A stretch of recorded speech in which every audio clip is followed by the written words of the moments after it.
Hi, today we are on Concours d'Elegance in Beverly Hills, and our host here today is Jeff Brynan. Jeff, first had the idea for the show in 2009, and for sure the show was actually in 2010. So this is our thing beforehand. how many people exhibit cars? We have 138 cars this year. 138 cars. I noticed some like this Ford MK3, it's $5 million cars, and most of the other cars as well are probably really expensive and rare. Well, I think the success of the event has been in large part that we're very blessed being in this location. So many literally world-class car collections, several museums. So we get, this year again, like I said, we had 138 cars, we had over 250 applications. So we get a lot of very nice people with a lot of very nice cars. Very nice cars. Most of the cars are from the private garages, from the private collections. Yeah, there's maybe 5 or 6 cars that might be from museums. I noticed that the Peterson Museum have a couple of cars here. The Peterson has a couple of cars here. They're actually, along with Gooding and Company, the two founding sponsors of the event. So they're very supportive, and they always enter a car too. We've had cars from the Nethercutt Museum, from the Scottsdale Museum, actually forget about big museums. How many prizes you will give today in each category? There's 14 classes. Best of class in each 14 classes. There's a best of show concours d'elegance, best of show concours de sport, and about 10 or 12 different sponsor points. We allow our sponsors, if they choose to give an award to the car that they feel best represents their product or whatever it might be. If you want to show your car here, for example, you're a wealthy person, your hobby is collecting cars, you have some beautiful pieces in your collection, you want to show it here, what do you have to do? Well, first of all, you don't have to be wealthy. Okay. You just have to be real enthusiastic. You just have to have a car, and starting in January of each year, the event has a website, and our applications are online, and we have a March 1st deadline, and we gather up all the applications, and then go pay it.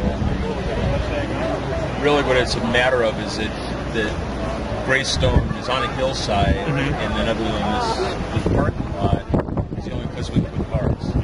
So we're limited by just that, and many cars we can squeeze in is about 140, 138, something like that. And we go through all the applications, we see how the classes may best be formed, and then just pick, the best representative cars as we can. And we have a rule of not allowing any car to be here 2 years in a row. 2 years in a row. Because we want people to see a fresh collection of cars every year. But I'm doubting that you have a shortage of beautiful cars here in the Beverly Hills. No, like I say, for roughly 140 spots, we had over 250 applications. So it's, once in a while there might be a class that we want to put together and didn't happen to get just enough.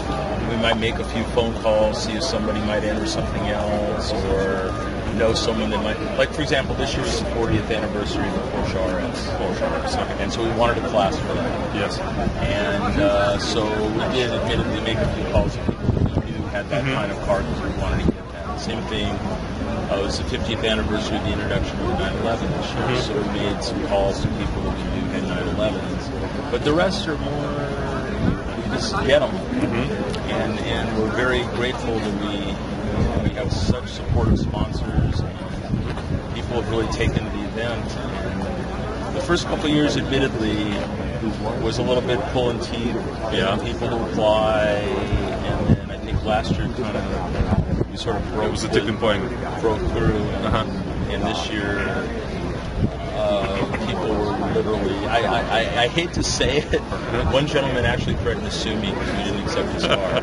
And I said, sir, it's a lovely car, but we only have so many spaces. But it's such a prestigious event, and I can understand him. But I took it as a compliment that the event's become so popular that he was upset that he wasn't accepted. And I told him, please apply next year. I would love to have the car, but It happened to be a Mercedes. Mm-hmm. We only had 10 spaces for Mercedes, and we had 17 Mercedes applied. And it just was not, you can only, as I overwork the cliche, I say to people repeately, you can only get so many sardines in the can. It's true. And I guess you didn't succeed in this country until somebody sued you. well, I'm a lawyer, so I don't know how true that is. And tell me, for the end, we are in the Beverly Hills, and of course, a lot of celebrities live in this town. Do you have some of the cars owned by the celebrities who actually wants to show their cars here? A couple. To be honest with you, and I don't mean to sound corny all about this, we look at the cars as the stars. Absolutely. And we don't really look at molds. Jay Leno is kind enough to enter a car every year. Unfortunately, this year he had a filming conflict that he couldn't make it, but he's been kind enough to be here every year. But for the most part, we don't really look at who owns it, we look at what the car is. But I guess that they'll come to pick up some of these beautiful cars, because I guess this is the also opportunity where if you have enough money and love for a certain car, you can actually try to buy it. To be honest with you, I haven't seen that happen. I'm sure. Well, I shouldn't say that. I absolutely shouldn't say that, because we had a gentleman enter a Ferrari a few years ago that I was just in love with, and I told him, if you ever go to sell this car, would you please call me? And he sold the car, and he didn't call me, so But what are you going to do? Yeah, I saw a couple of cars that I would like to buy, but maybe next year. Until then, thank you very much for your time. Thank you so much for your time. I'm going to now enjoy the rest of the show. Okay, great. Have a great day. Thank you.